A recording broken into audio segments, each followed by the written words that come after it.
вакилони парлумони Тоҷикистон калимаи гражданиро ки решааш аз забони русия омадааст пурра аз қонунҳои кишвар бардоштанд, ба ҷояш вожаи маданӣ гузоштанд.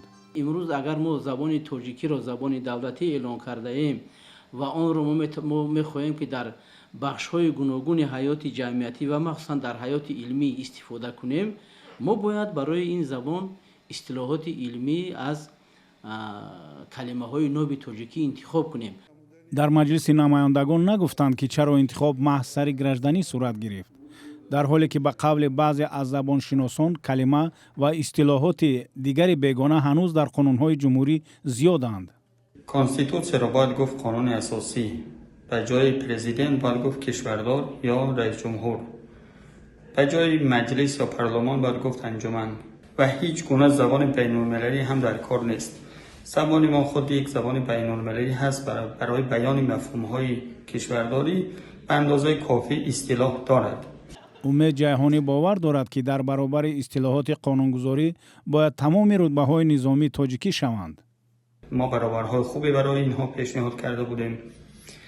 ё бисёре аз истилоҳоте ки аз сохтаҳои ҳамсоягон ҳастанд ва дар забони мо ба кор мераванд, бояд ҷои худро ба вожаҳои тоҷикӣ бидиҳанд.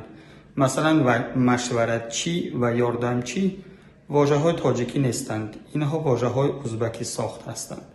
ба ҷои онҳо бояд гуфт мушовир ки бо вожа зарабист, ё ройзан ки дар шоҳнома фаровон ба кор рафтааст.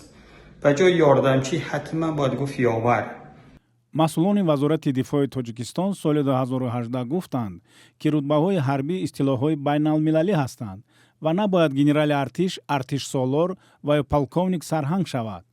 дертар дар соли 2021 вазири корҳои дохилии Тоҷикистон низ гуфт зарурати ба тарҷумаи рутбаҳои низомӣ нест. ҳамин тавр дар Тоҷикистон солҳо боз мавзӯи ба кор бурдани калимаву истилоҳоти ба қавли бегона ва дигар кардани онҳо бо вожаҳои баробарвазни тоҷикӣ баҳс мешавад. масалан додситон, прокуратураи генералӣ, додситони кул, суд, масалан додгоҳ, масалан адвокат, вакили мудофеъ, истилоҳоти маъмул буданд. ана баъд масалан айбдоркунандаги давлатӣ гуфтанду прокурор ё ин чизҳоро гуфтанд. рости гап инҳо ҳамашон вожаҳои тарҷумаи таҳтулафзии забони русӣ аст. Тоҷикистон аз ҷумҳуриҳои нахустини шӯравӣ пешин буд ки қонунро дар бораи мақоми забони давлатӣ пазируфт.